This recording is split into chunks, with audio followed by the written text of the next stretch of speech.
Hi everyone, it's Katrina. Woolly mammoth in a field. Farmer James Bristle and a friend were doing some digging in a field in Michigan to make way for a new natural gas line when they came across something hard. At first, they thought it was a fence post caked with mud, but instead, it turned out to be the remains of a woolly mammoth that were about 15,000 years old. Scientists from the University of Michigan Museum of Paleontology were called in and had a very short amount of time to excavate the mammoth due to flooding issues. The bones of this mammoth might hold evidence of the earliest traces of humans in the Americas. They recovered about 20% of the animal's skeleton, including the pelvis, skull, and 2 tusks, as well as numerous vertebrae, ribs, and shoulder blades. It was dubbed the Bristle Mammoth after the name of the farmer. Further tests would be needed to confirm the dating, but if their initial finds were correct, it would make the mammoth as much as 15,000 years old, long before humans were originally believed to have been living on the continent. After examining the 55 to 60 nearly complete mammoth bones at the site, scientists found evidence that humans may have been involved in the animal's death. Many of the skull bones had intentional breakage that looked like the nutritious tissues were removed, including the tusk and the pulp tissue inside. When the skull was uncovered, scientists also found 3 basketball-sized boulders that shouldn't have been there. Found in a fine layer of sediment with no other rocks around, scientists compared the site to others they had previously found in the upper Midwest that were remnants of Ice Age meat lockers. The theory involved hunters stashing carcasses in the middle of a pond anchored by boulders in order to preserve the bounty of meat found on the mammoth. Add to that the fact that some of the bristle mammoth's bones were fully articulated and found in anatomical order the same way they would have been found when the mammoth was alive, adds to the theory that the hunters butchered the animal and then deposited them in piles in the pond to store them for future use. Originally weighing about 9 tons, the mammoth was thought to be in its mid-40s when it died. As scientists continue to find mammoths, the fossils continue to provide a fascinating look into a world that has come and gone and the giants who resided there. Roman Villa. When a British rug designer decided to convert an old barn on his property in Wiltshire, England, he had no idea he would uncover one of the most extraordinary archaeological discoveries in recent times. Instead of stringing up an overhead cable to supply power to the barn, Luke Irwin, the owner of the farm, insisted on burying the cable underground, and that looks nicer. As electricians started drilling, they hit a hard layer 18 inches below the surface, remarkably unearthing pieces of mosaic. Realizing that the last time anyone laid mosaics as floors in Britain was when the Romans occupied the area, so Irwin was able to stop the workers before they began breaking up the mosaic layer. Archaeologists later confirmed the mosaic formed part of a floor of a grand palatial villa built between 175 and 220 AD. The house, originally created out of 2 laborers' cottages, was built in the center of the old villa. It rests on a large slab of marble thought to be of Roman origin. The rest of the site seems to not have been touched since the original house collapsed more than 1,400 years ago. Archaeologist Dr. David Roberts said that the find was of national significance and that it was a hugely valuable site with incredible potential. The well-preserved villa has been undamaged by agriculture for over 1,500 years. They found discarded oyster and whelk shells that were probably brought in barrels of salt water from the sea to keep them fresh, showing how rich the villa's owners must have been. The 3-story structure survived the collapse of the Roman Empire. Other discoveries on the land included a preserved Roman well and the stone coffin of a child. Preliminary tests have found the walls were more than 3 feet high, with stone from at least 13 different British quarries. As researchers continue to sift through the remnants of this ancient villa, it gives a glimpse into British history and the lives of the Romans who once lived there. Graubel Man. In 1952, the ancient remains of a murder victim were found in a peat bog in Denmark. Discovered with a slashed throat, the Graubel Man is believed to have died sometime in the 3rd century BC. This 2,300-year-old murder mystery has baffled paleontologists since he was found. Discovered by a team of Danish peat cutters near the village of Graubel, townsfolk originally believed the body was that of a local man named Red Christian, who was known for his wild drinking and who went missing in 1887. But when a scientist at a local museum came to examine the body, he discovered that the unfortunate victim lived in the late Iron Age, around 310 to 55 BC. Using radiocarbon dating, scientists found that the man, who stood at 5'7", still had hair clinging to his head. Even more remarkable, the man's injuries, including the fact that his throat was cut from ear to ear, was discovered during the forensic analysis. Further studies showed that the man was missing 4 lumbar vertebrae and that his skull was fractured and his right tibia was also broken. But some of the injuries are believed to have been caused by the pressure from the bog, or even by the locals who found him when they took him out of his final resting place. Because he was found with no items or articles of clothing, it was impossible to determine what caused his death. But some believe the man was a criminal put to death by tribes of the north who were known to be very strict, or he might have been killed for sacrificial purposes. Although researchers will probably never know the truth for certain, the discovery of the Graubel Man is one that continues to pose questions about his past and how he ended up in the bog in Denmark. Underground city. Similar to the story of the English farmer who wanted to renovate his home, the discovery of a mysterious underground city in Turkey came about when a local man wanted to do renovations as well. When the man in question knocked down a wall and discovered a strange room, he continued to dig further and ended up exposing an intricate tunnel system with a series of rooms. Located on a 1,000-meter-high plateau in Cappadocia, the region of Anatolia is well known for its rock formations or earth pillars. The rock was very soft, which made it possible for the Hittites to carve out caves and tunnels thousands of years ago. The city later became known as the underground city of Derinkuyu. Originally, its residents are believed to have carved out storage rooms, later utilizing the tunnels to hide from the Phrygian raids. Archaeologists believe there could be hundreds of underground cities in Cappadocia, even though only 6 have been excavated. The city of Derinkuyu, although not the oldest of those excavated, is one of the deepest, and believed to have housed up to 20,000 people. With 8 floors that stretch up to 280 feet in depth, experts believe there could be 18 floors submerged underground. With a labyrinth of alleys and tunnels, as well as secret rooms used for storage, livestock, and sleeping, the underground city also had many ventilation shafts. Remarkably, another underground city was discovered by archaeologists in 2019. Located near the Nefsehir fortress, where 1,500 buildings were knocked down to construct new buildings, the discovery featured 11 levels, including areas for sleeping, stables for livestock, and tombs. Its many miles of tunnels connected to other underground cities, and also had wells, water tanks, and areas for cooking. Archaeologists believe the new city could be the largest of all the other underground cities in the area, possibly even the world. They estimate the date of the artifacts they uncovered to be about 5,000 years old. With an already incredible 200 underground villages and tunnel towns in Cappadocia, this new discovery may overshadow them all. Viking Burial Pit. When 150 young male skeletons were discovered in Weymouth, England, excavators were thrilled. While such a discovery might seem a little gruesome, archaeologists were particularly excited when scientific examinations revealed the mass grave carried executed Vikings. Although I don't know if excited is the best word. Decapitated and dumped in an old quarry pit, the individuals were believed to have been executed at the graveside and then stripped of their clothes. Defensive wounds on their hands, arms, and skulls, as well as injuries to their neck and shoulders, suggested several blows were required to remove each head, which would have resulted in a bloodbath. Stranger still, many of the individuals had infections and physical deformities. Some of the remains, which are on display at the British Museum, include the thigh bone of one of the victims that was twice the size of a normal thigh bone. Believed to have posed a considerable disability to the individual, the impairment was just one of many discovered in various remains. Using chemical dental analysis, researchers suggested that the remains belonged to people who came from the Arctic and subarctic regions of Norway, Sweden, Iceland, as well as the Baltic states, Belarus, and Russia. The youngest individual found was in his early teens, and the oldest was over 50. Some even had decorations on their teeth, which researchers believe was undertaken for the same reasons people have tattoos today. So were the people sacrificed because of their physical deformities, or could it have been their status in life?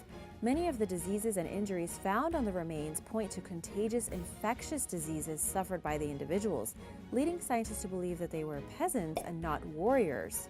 Seen as one of the most dramatic Viking finds in recent years, the discovery gives a glimpse into the grueling conditions faced by people in the past. World Trade Center ship. In 2010, workers excavating Ground Zero unearthed a mysterious ship where the World Trade Center towers once stood. The wood-hulled vessel, measuring 30 feet in length, was discovered about 20 to 30 feet below street level in what would become the new underground parking structure of the One World Trade Center. Dating from the mid to late 1700s, the ship stood undisturbed for more than 200 years, but as soon as it was exposed to the air, it started to deteriorate. Luckily, archaeologists hurried to the site and were able to take measurements and examine the skeletal hull.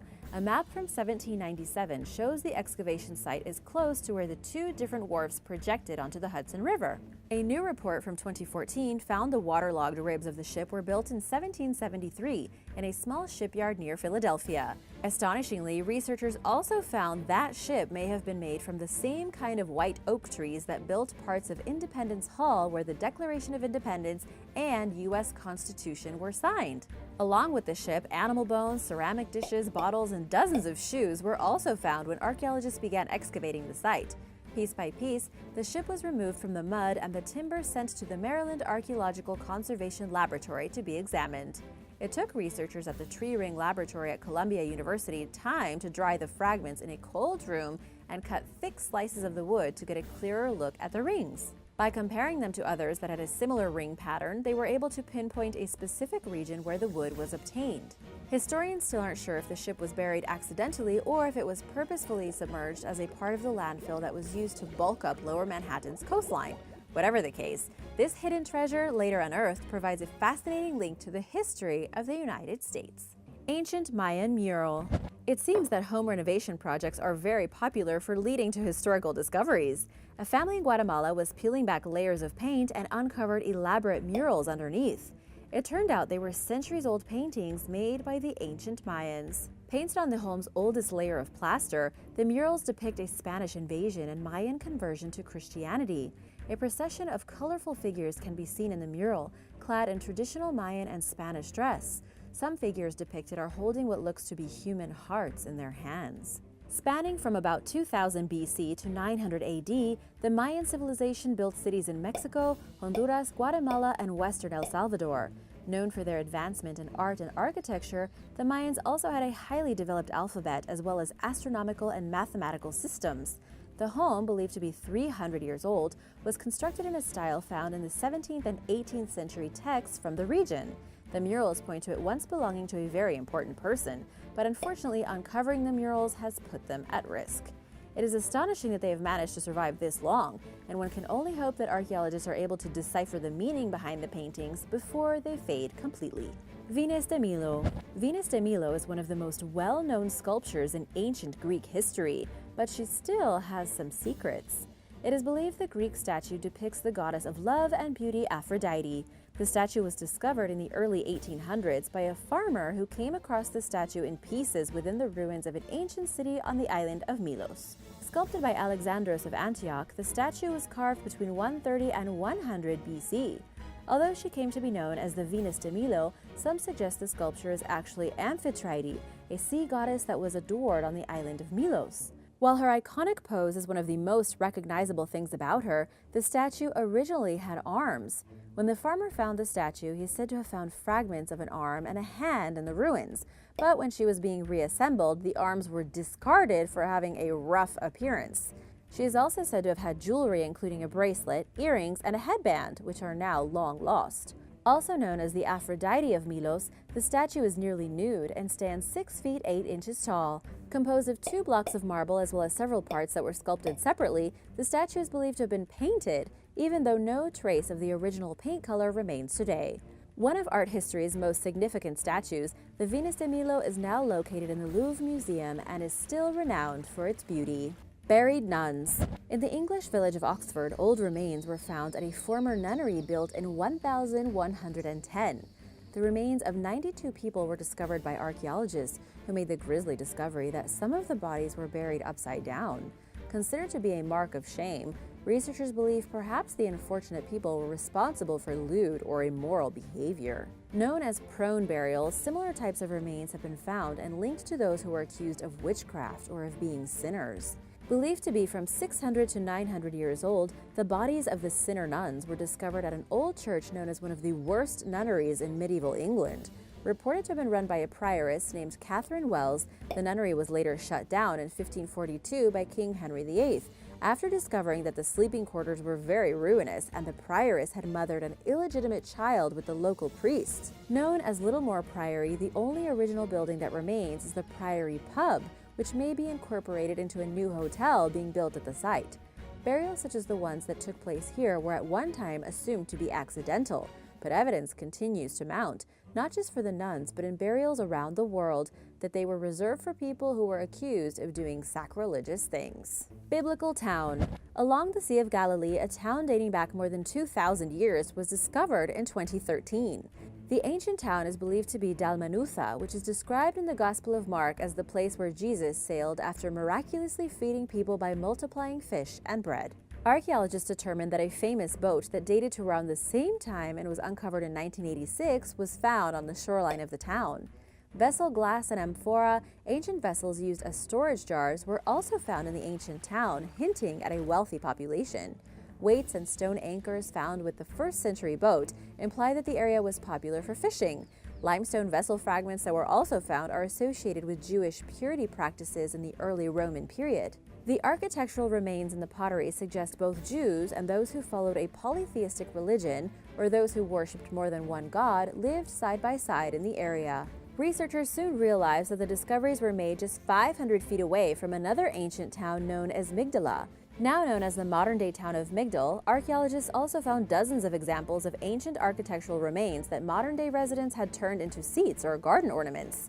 Ancient column fragments carved in the Corinthian style were also found, leading researchers to believe the settlements contained masonry buildings, mosaic floors, and architectural stonework. Still unsure whether the newly discovered town is the one mentioned in the Bible, evidence supports the idea, and as researchers continue to study the remains found, they continue to try to put the pieces together to determine whether it really is an ancient place from biblical times. What do you think? Let me know in the comments below. USS Lexington. This discovery was made thanks to the help of Microsoft co-founder Paul Allen and the U.S. Navy. In February of 2018, after searching the Coral Sea, which is about 500 miles off Australia's east coast, divers finally found the remains of the USS Lexington.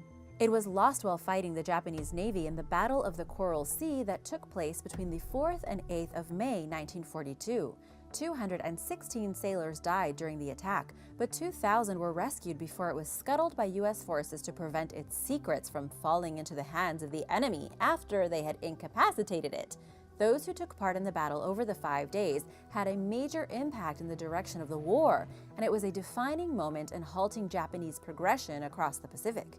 The wreck was found to be quite well preserved, with 11 of its aircraft still on board, and its discovery was praised by the head of the U.S. Pacific Command because of its historical significance. No attempts will be made to retrieve it, though, because the military considers it a war grave, so it will remain there as a mark of respect. Oyo Negro Skeleton. In 2007, cave divers in the Yucatan Peninsula's Oyo Negro flooded cavern complex discovered the remains of a female human, who they named Naya. She was found in a collapsed chamber alongside the remains of 26 large mammals. Most of the animals surrounding Naya went extinct roughly 13,000 years ago. They all likely fell through a sinkhole to the shallow pool 98 feet below, according to paleontologist James Chatters, who led an analysis of the remains. Naya's broken pelvis is evidence of the fall, in contrast to her otherwise pristine remains. This means that this poor girl was most likely out hunting or gathering, fell into the pit, broke her pelvis, and never made it out. Perhaps her family looked for her and never found her. Because divers could not safely recover Naya's entire skeleton from the cave, they traveled back down there and took detailed photographs and measurements of her bones. They determined that she was likely between 15 and 16 years old and stood at about almost 5 feet tall. The divers recovered 2 teeth, a rib, and some mineral deposits that had grown on the surface of her bones. Radiocarbon dating and mitochondrial DNA analysis put Naya's age at between 12,000 and 13,000 years old, and the shape of her skull corroborates the theory that she's at least 10,000 years old. Naya's DNA bears similarities with modern-day Native Americans, who the team's data suggests evolved from Siberian ancestors who crossed over the Bering Land Bridge. While numerous unanswered questions remain, including why Paleo-American skulls display such different morphology from today's Native Americans, Naya's bones run consistent with the idea that people initially inhabited the Americas between 15,000 and 20,000 years ago. I-400 class Japanese mega submarine. The Japanese built huge vessels during the war, one of which was the Sentoku-class submarine. At 400 feet long, this was a mega submarine. It even had a hangar in it with room for 3 bombers. This hangar was the defining feature of the I-400, and it was the biggest pre-nuclear submarine ever built. The planes could be catapulted into the air within minutes of the subsurfacing and were a major threat to the U.S. mainland. Ultimately, this ability was never used, and the U.S. Navy managed to capture the I-400. They took it to Pearl Harbor towards the end of the war for inspection, and following the end of hostilities, it was deliberately sunk at sea to prevent the Soviets from learning about it. Records of its whereabouts were lost, but it was found again by chance in 2013, 2,300 feet underwater off the coast of Oahu, Hawaii. Images that have been retrieved showed for the first time the large hangar and even the ship's bell that was torn from the vessel in the explosion that sunk it and lays on the seabed to its side. U.S. pilot from World War II. In 2018, members of the U.S. Armed Forces, coordinated by the Defense POW MIA Accounting Agency, or DPAA, created an underwater recovery team in an effort to recover personnel lost during World War II.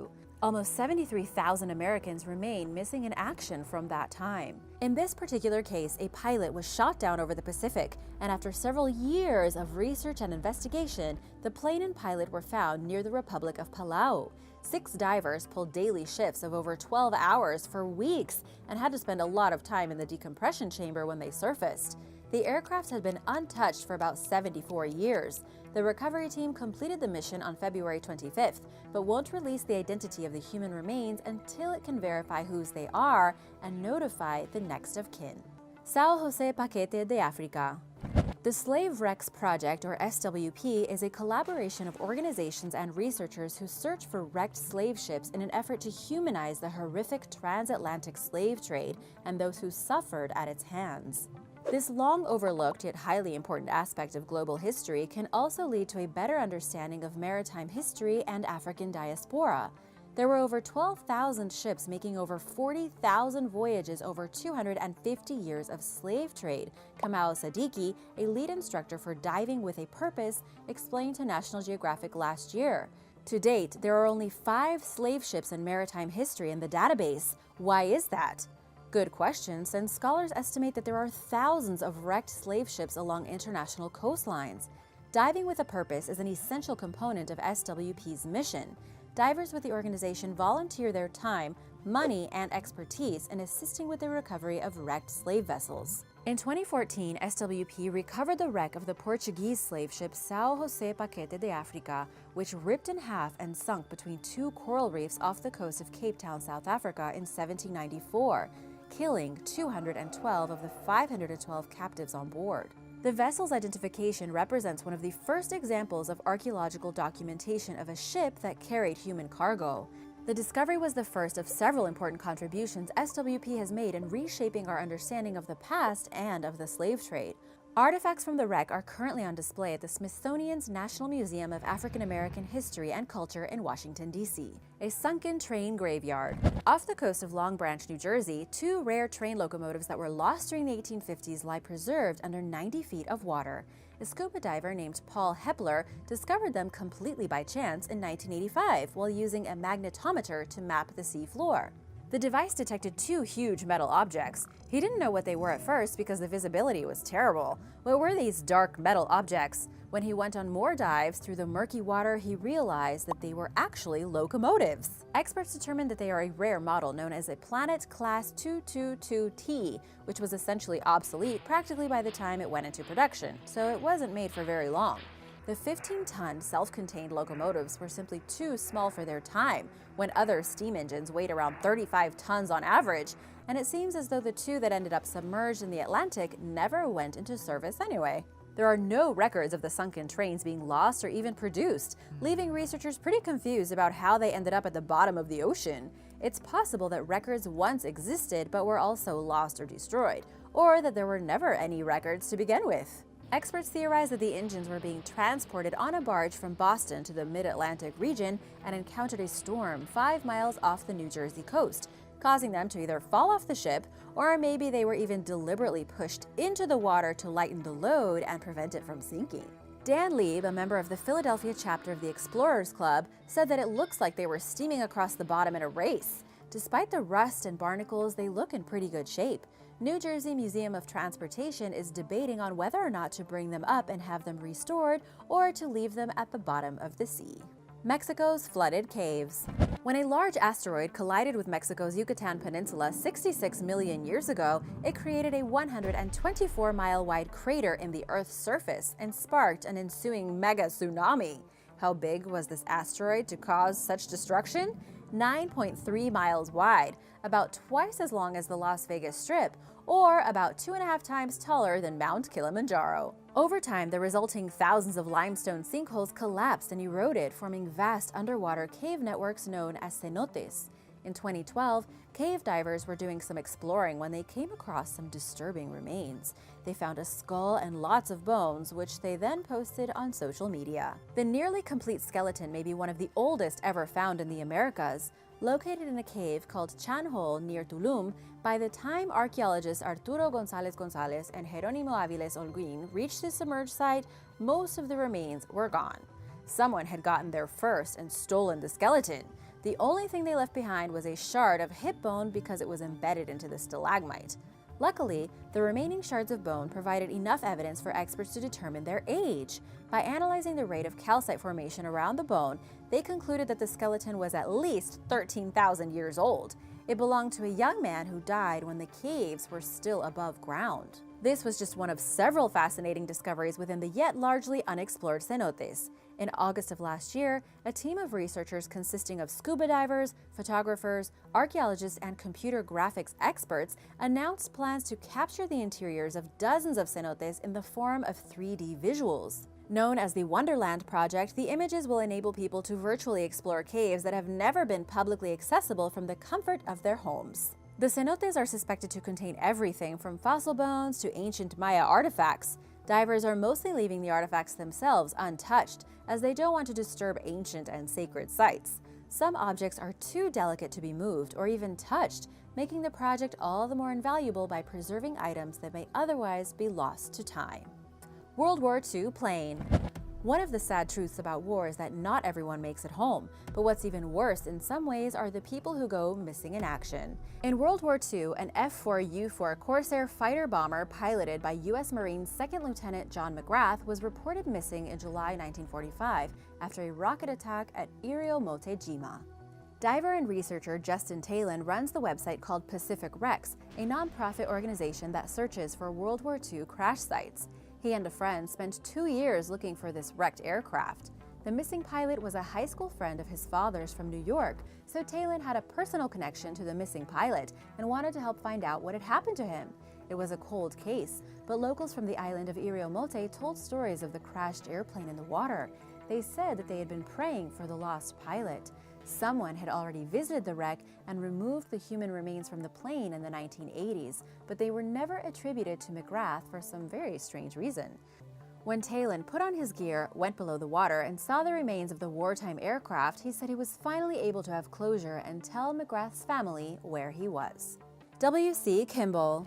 Last November, shipwreck hunters and divers announced the discovery of the W.C. Kimball, a 40-ton wooden schooner lost in an 1891 gale with 4 people aboard in northern Lake Michigan. The wreckage was found 300 feet below the water's surface and is perhaps the world's most intact 19th century wooden schooner ever found. The W.C. Kimball was built in Wisconsin and spent her entire life on Lake Michigan. Shipwreck hunter and author Ross Richardson, who made the initial discovery in 2018, noticed a small blip on his sonar while sailing across the northern portion of the lake. He eventually returned to the site with a technical diver and underwater photographer. The schooner contained no identifying marks despite its pristine condition. As a result, the process of identifying the wreck was complex and lengthy. Richardson spent 3 weeks poring over 6,000 schooner records before finally matching the W.C. Kimball as the most likely vessel among about a dozen candidates. Upon closer examination, the researchers noticed that the vessel's lifeboat was still attached, meaning that it was never used by the crew. This chilling fact implies that the crew had already gone overboard and perished by the time the W.C. Kimball sank. The world's largest cave. In April 2019, 3 divers who had already made worldwide headlines the year before for heroically rescuing a Thai soccer team and their coach from a cave made yet another internationally recognized breakthrough. Isn't that amazing? The divers, Rick Stanton, Jason Mallinson, and Chris Jewell, were invited to descend into central Vietnam's Son Doong Cave. They entered an unexplored, waterlogged pit that many believe connects to other chambers. If this is in fact the case, it means Son Doong is easily the largest cave in the world, and it would never be overtaken, according to the British cave expert Howard Limbert. The divers believe the chamber could be 394 feet deep, but they were pushed back at 252 feet due to a lack of oxygen. Their next step is to return to Vietnam this year and hopefully connect the tunnel to a nearby cave. Son Doong is already so vast, it boasts its own ecosystem and weather patterns. A local forager first discovered it in 1991, but it thereafter fell back into obscurity for another 19 years due to its entrance being covered by thick foliage. Several caves, including Son Doong, are located within Vietnam's Phong Nha National Park, of which less than 30% has been thoroughly explored. The Clotilda.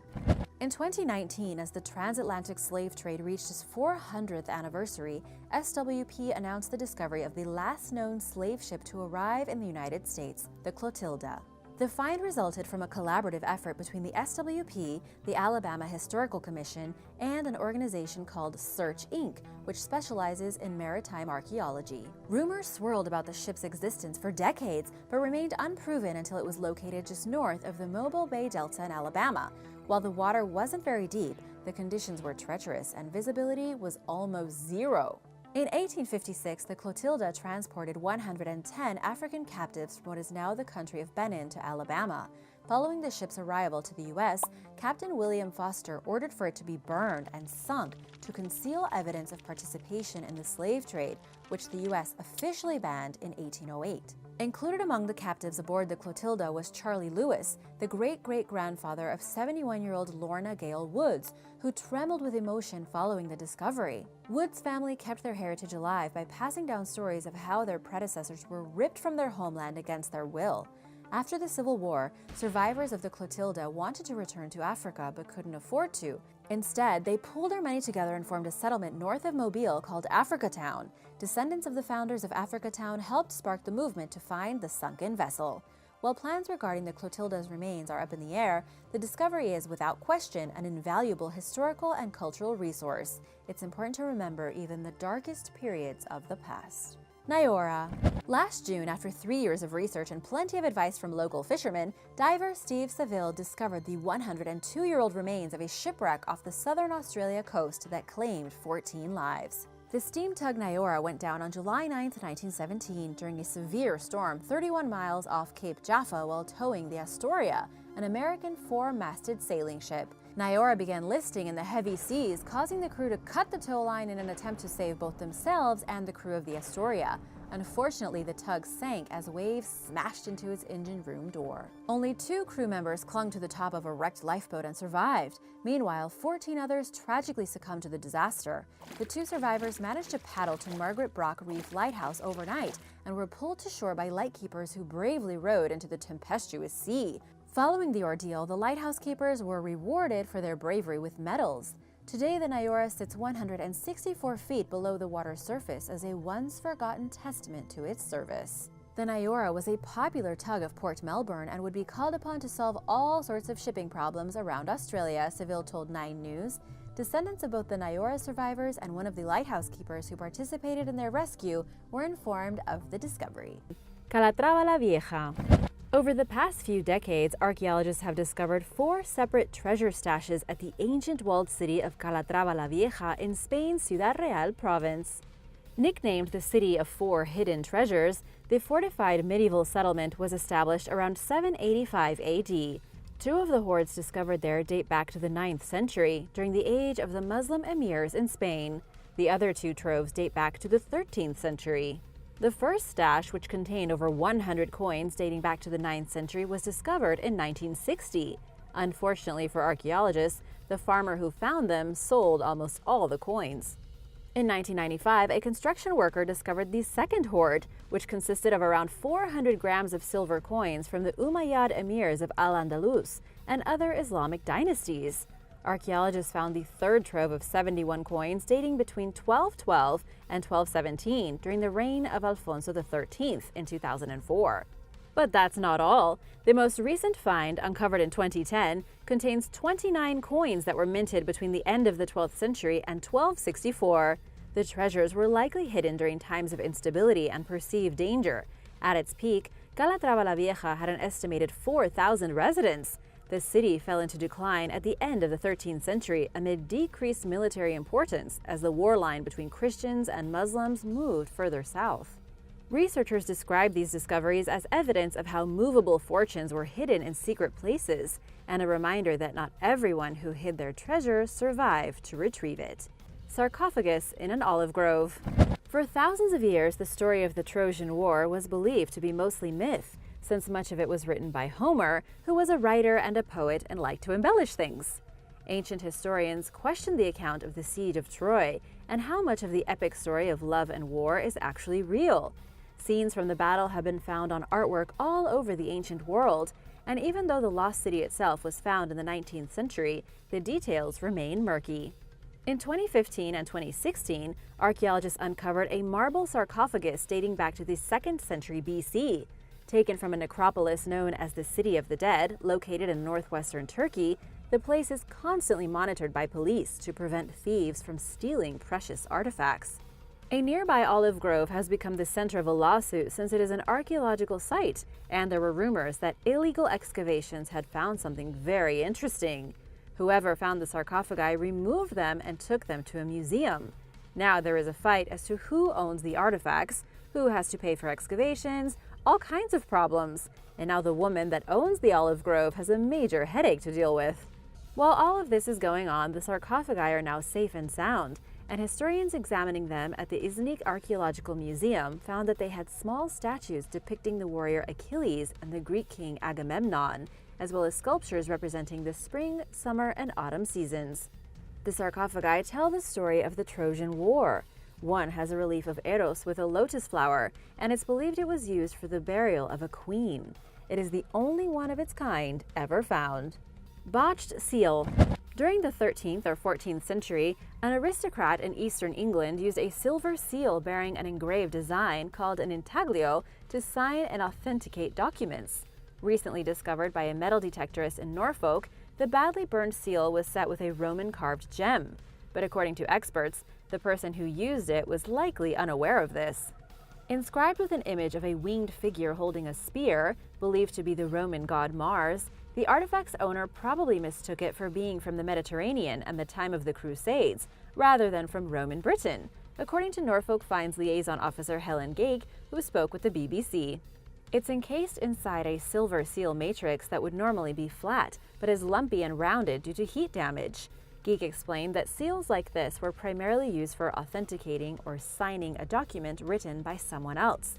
Because of the damage, the inscription is proving difficult to decipher, but someone with a seal like this was likely an aristocrat or someone high up. And while the person's identity is a mystery, at least for now, it's safe to assume that they were a baron, a bishop, or another member of the 1% at the time. This is the fourth seal matrix found in Norfolk out of just 50 that have been discovered worldwide, and this particular example is the only burned one, leading Geek to speculate that perhaps it was damaged by accident or in a forest fire. Either way, in her words, it's seen a lot of action. Mysterious sacred structure. While excavating at Istanbul's historic Haydarpaşa train station recently, archaeologists discovered the ruins of what they describe as a mysterious structure, likely dating back to the 3rd century BC.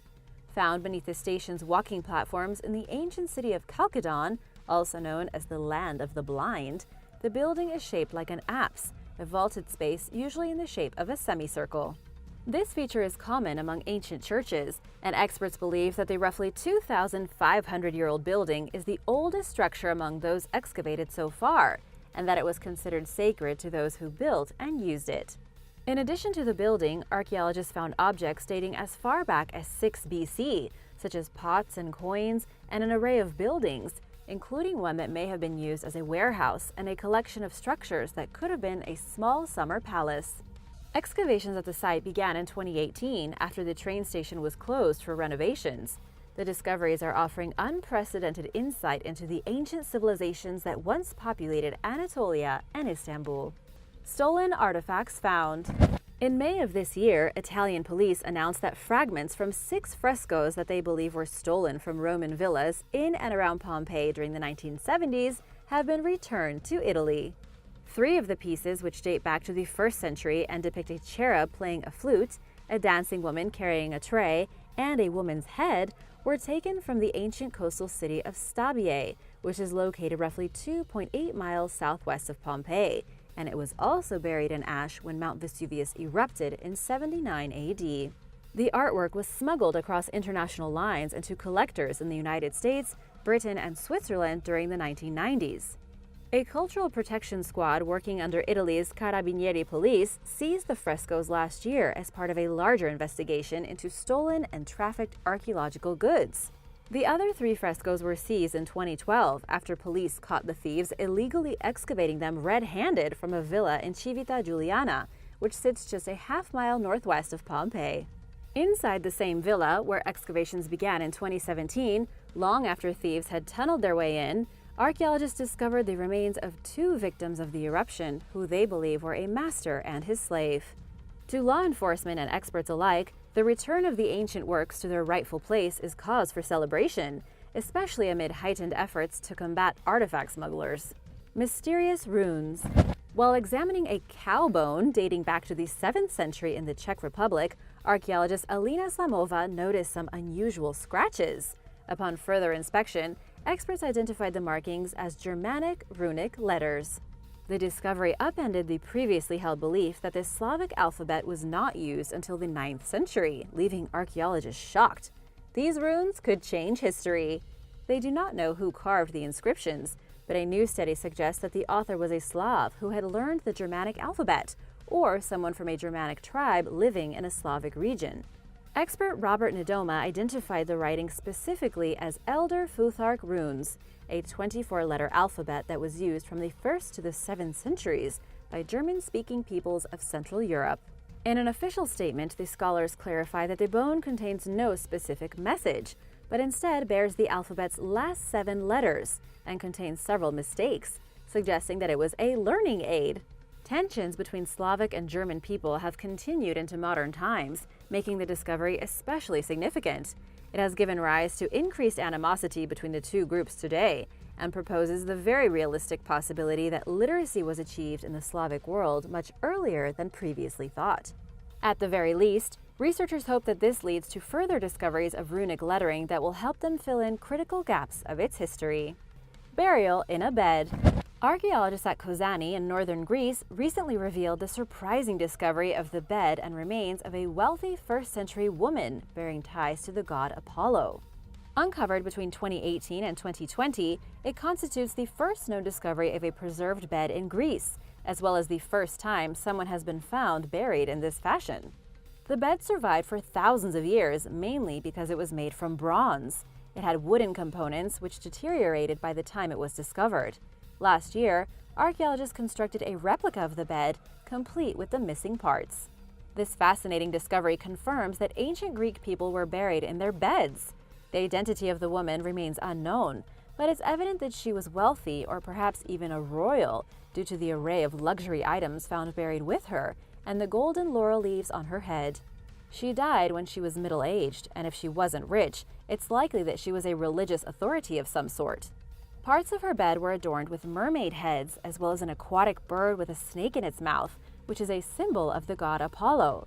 The leaves on the woman's head were also likely symbolic of Apollo, who is characterized by the laurel tree and leaf. Ongoing tests should reveal the woman's age and cause of death, and archaeologists are currently working to create a life-sized replica of her bed. Roman gladiator arena.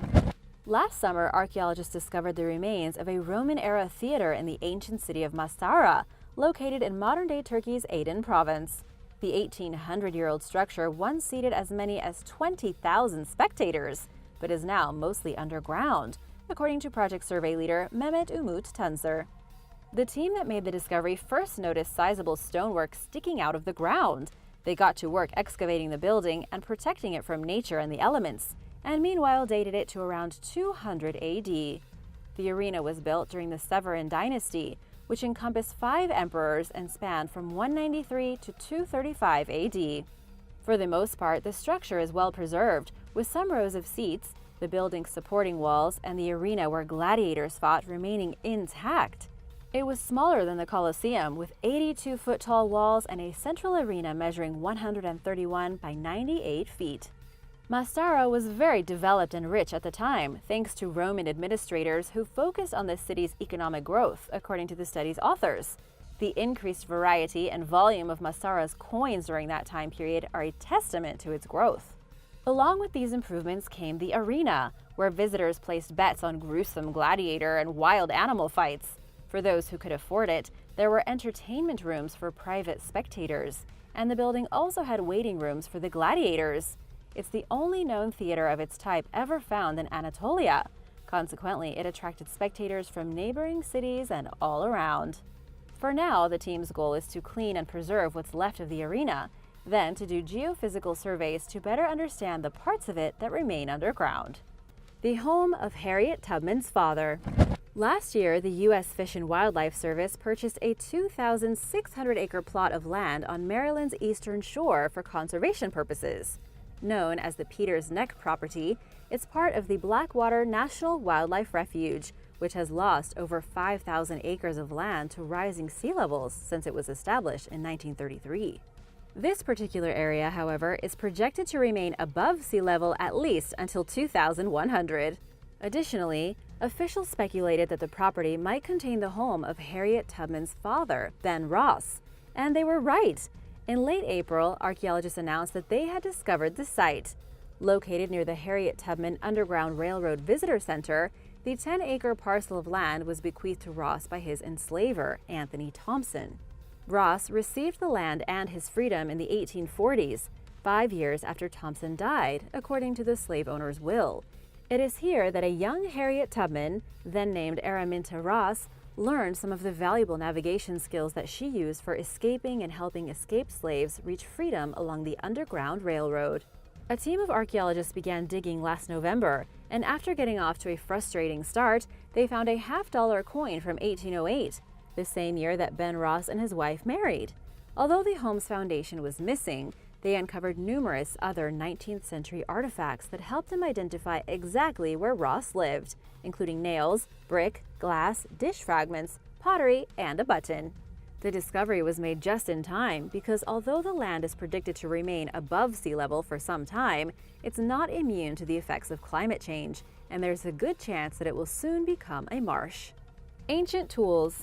Located in South Africa's northern Cape Province, Wonderwerk Cave is full of clues about our prehistoric past. Here, there is evidence that human ancestors were crafting stone tools as far back as 1.8 million years ago. The tools were found in a layer of sediment within the cave that also contained animal remains and fire remnants. Using several dating methods, experts determined that the shift from simple Old Owen stone tools, such as sharp flakes and objects used for chopping, to more complex objects like basic hand axes, occurred around 1 million years ago, which is also when our ancestors were first known to deliberately create fire. Wonderwerk Cave is quite possibly the oldest known home that was inhabited by early humans. First excavated in the 1940s, it contains a plethora of artwork and other artifacts reflecting a long history of use by our predecessors. And these discoveries are helping researchers piece together the little understood timeline of human evolution and migration, as well as how these things relate to climate change. Cetus. The Greeks had several versions of dragons, and not all of them had wings. There were giant dragons that lived in the sea known as Cetus or Cetus. The Cetus was an enormous sea monster depicted as a dragon or a serpent-like fish. two of the most famous in history went to battle with our favorite heroes, Perseus and Heracles. As the legend goes, Perseus was on his journey home after slaying the monster Medusa when he saw the Ethiopian princess Andromeda chained to the rocks. Her mother, Queen Cassiopeia, boasted that she and her daughter Andromeda were the most beautiful in the land, even more beautiful than the Nereids, or sea nymphs, which angered Poseidon. He punished Ethiopia by flooding the land and sending the sea monster Cetus to terrify the people. An oracle told the king and queen that the only way to get rid of the monster was to sacrifice their daughter Andromeda. When Perseus found her and learned of her plight, he vowed to rescue her.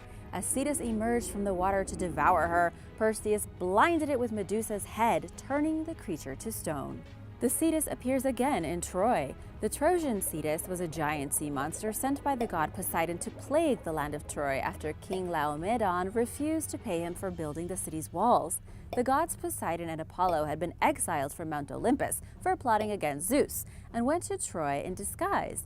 Poseidon had promised the king he would help build impenetrable walls, while Apollo would take care of the livestock which multiplied under his care.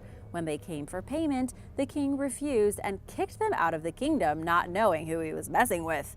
Apollo sent a horrible plague, and Poseidon sent a tsunami and then unleashed the Trojan Cetus so no one could enter the water. Just like with Andromeda, the king went to an oracle who told him the only way to be rid of the monster was to sacrifice his daughter Hesione. She was chained to the rocks to await the beast. However, Heracles arrived at Troy and went to the king, offering to save his daughter and kill the Trojan Cetus in exchange for a golden vine and some divine horses. The powerful monster appeared, but it was no match for Heracles, who unleashed tons of arrows, making the monster fall. Then he took his mighty club and dealt the monster a final blow. Side note, the king also refused to pay Heracles, which would later prove deadly as Heracles would come back seeking revenge. The Chimera. The Chimera is a female three-headed monster in Greek mythology that can breathe fire. It is a combination of three animals in one. With the body of a lion in the front, the midsection of a goat on its back with a goat head on top, and the tail of a dragon or a serpent ending with a snake's head, the Chimera is strong, fast, and terrifying. It ravaged the countryside of Lycia in Anatolia. This monster was fierce and dangerous in battle, with its scorching fire hot enough to melt armor and weaponry. Its fearsome limbs and sharp claws adopted from the lioness make it not only an incredibly fast runner, but gives it the ability to shred its enemies. With its serpent's tail, the Chimera is also able to inject victims with a deadly venom that renders them helpless. The creature, whose name typically means she-goat, appears in many Greek legends. Born out of the fires of Mount Chimera in southern Turkey, the deadly creature was finally defeated by the hero Bellerophon with the help of his winged horse, Pegasus. Nemean lion. You may not have heard of the Nemean lion, but you have heard of Heracles. A powerful warrior, part of the Heracles myths includes stories about the lion hide he often wore. But there was something more to that piece of clothing. It wasn't just for fashion's sake, it was a piece of armor that was said to come from the fierce beast known as the Nemean lion. A giant creature with impenetrable skin, the Nemean lion lived in a cave in Nemea. It was said to roam the hills and kill people and their livestock. Its golden hide was impenetrable, and the weapons of mortals would bounce off, just making the creature angry. Said to be twice the size of an average lion, it had the strength of 10 creatures and claws that were sharper than swords. It was considered to be a child of Typhon and Echidna, the parents of practically all monsters. The lion would kidnap women from Nemea and hide them in its lair to lure warriors hoping to rescue them. When they got close, the woman would turn into a lion and kill him. But that doesn't mean the lion could not be defeated. Sent by King Eurystheus to kill the lion, it is now famous as the first labor of Heracles. He set out to find the creature that local villagers said was not simply a lion, but a monster. Continuing on his journey, Heracles found huge paw prints and followed them to a vast mountain range. When he found the lion's lair, he realized the task would be more difficult than anticipated. After taking out his bow and arrow and aiming at the lion's forehead, Heracles' arrow bounced off without harming the creature. He took another shot to the lion's throat, but the arrows again bounced right off. Realizing the opponent was no ordinary lion, Heracles came up with a plan to smoke out the lion from where it was hiding. When the lion emerged from the cave, he clubbed the creature on the head and then hurled himself onto its neck. After strangling the lion to death with his bare hands, Heracles skinned it and took its hides, covering himself with them to take advantage of their protective qualities. Cerberus. In ancient Greek mythology, the underworld was a scary place, and a scary place needs a scary watchdog. It was guarded by a monstrous canine with 3 heads named Cerberus. Dogs were depicted as wild animals in the ancient world, roaming the streets in packs and scavenging for food. So it makes sense that the Greeks would take the fearsome qualities of the ancient canine and attribute them to Cerberus, one of the most feared creatures in all of Hades. Cerberus was famous for his many heads, although over time he was described as having 3 dog heads, snakes spurting from his back, with a venomous serpent's tail and the claws of a lion. Each of his heads represents a certain time, sometimes the past, the present, and the future. Other times they are symbolic of birth, youth, and old age. But it isn't Cerberus's snakes, claws, or serpent's tail that make him so feared. It was his look, so dreadful that like the Gorgon Medusa, it could turn a person into stone. Couple that with his razor-sharp teeth and poisonous bite, and Cerberus was one nightmarish creature to be avoided. This deadly monster in Greek mythology was the child of Typhon, a huge fire-breathing dragon with 100 heads. As the watchdog of the Greek underworld, Cerberus was a faithful servant to the god Hades. His favorite place to hang out was along the banks of the river Styx, the river that designated the boundary between Earth and the underworld. Being in the underworld was bad enough, but knowing that Cerberus was there to prevent the dead from escaping and the living from entering without his master's permission, you might not want to challenge the hellhound. The last and most difficult labor of Heracles was bringing Cerberus up from the underworld. Even though he was bitten by the venomous serpent tail, Heracles managed to choke him so that the creature passed out. Another famous story is that of Orpheus, who went to the underworld to look for his beloved Eurydice. He was able to charm the beast with his music. Featured in many works of ancient literature, Cerberus was written about in Dante's Inferno and also in works by Plato. Similar creatures can be found in other cultures, including one in Norse mythology who had a 4-eyed dog named Garm. In ancient Egypt, Anubis, the dog who guarded tombs and conducted the souls to the underworld, is also similar to Cerberus. Typhon. Known as the father of all monsters, Typhon was an enormous fire-breathing dragon with 100 heads. Married to Echidna, the mother of all monsters, Typhon is the father to many of the most feared creatures in Greek mythology, including the Sphinx, the Nemean lion, and Cerberus. He was so huge, his head brushed the stars. But Typhon was not just a monster, he was also a god. One of the most fearsome deities the ancient Greeks could ever face, Typhon was a giant who was so tall that he reached the sky. With the torso of a man and legs made from coiling vipers that would hiss and attack as he moved, his main head had 100 snake heads that would make different animal sounds, and he could breathe fire. With hundreds of wings on his body and hands made from 100 snake coils, some of Typhon's heads were also dragons, which makes sense considering many of his children were equally monstrous. Engaging in many battles with Zeus in ancient mythology, Typhon attempted to overthrow Zeus for the supremacy of the cosmos. He destroyed cities and used his incredible strength to throw mountains, and then went after Mount Olympus. After a 10,000-year battle, Zeus was able to defeat him as he struck Typhon with 100 lightning bolts and cast him into the bottomless pit of Tartarus. Then, Zeus put Mount Etna on top so Typhon would never be able to escape. Some believe that volcanic eruptions are the result of Typhon's anger. Cilla. A sea monster who lives on the rocks of a narrow water channel, Cilla, or Scylla, has been described as a frightful creature that has the shell of a crab, 6 long necks, and 3 rows of teeth on each head. With 12 feet that dangle from her hideous body, the philosopher Homer describes Scylla as having a voice that sounded like yelping dogs. But Cilla didn't start out that way.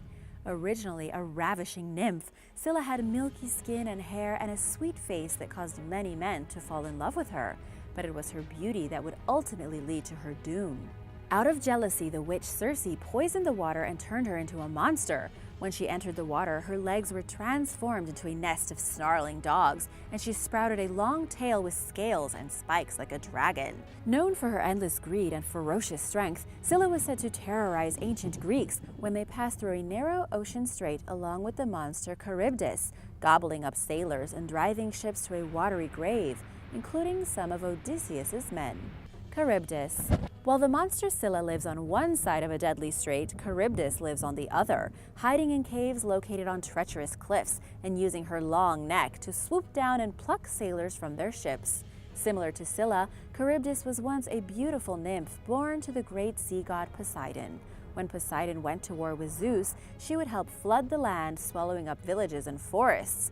Responsible for the ebb and flow of the tides throughout the world, she attracted the attention of Zeus, who hated her. He vowed to stop her forever and made her into a monster. She had a wide gaping mouth and flippers. 3 times a day, she swallowed large amounts of water, creating dangerous whirlpools. Hundreds of sailors drowned trying to pass by her. On the other side of the Strait of Messina was Cilla. The two monsters terrorized sailors as they could easily be snatched from their ships if they got too close. But the channel was very narrow, so by avoiding one monster, they usually were attacked by the other. When Odysseus traveled through the strait, he lost many men to Cilla, and a powerful storm destroyed his ship, forcing him back into the strait on a raft where Charybdis almost swallowed him whole. He leapt to safety by hanging onto a tree. Talos. There were many giants in Greek mythology, but one called Talos was an automaton, a living statue who was the last of the ancient bronze race of man. A race of animated metal statues of animals, men, and monsters, the automatons were crafted by the god Hephaestus, who is the Olympian god of fire, craftsmanship, metalworking, stonemasonry, and sculpture. Given by Zeus to his lover Europa, the giant was in charge of patrolling the island of Crete, circling it 3 times a day to drive off pirates with volleys of rocks.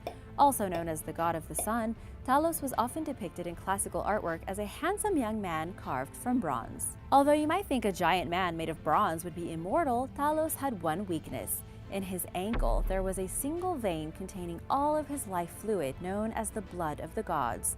Sealed with a thin membrane of skin, this weakness would turn out to be his downfall.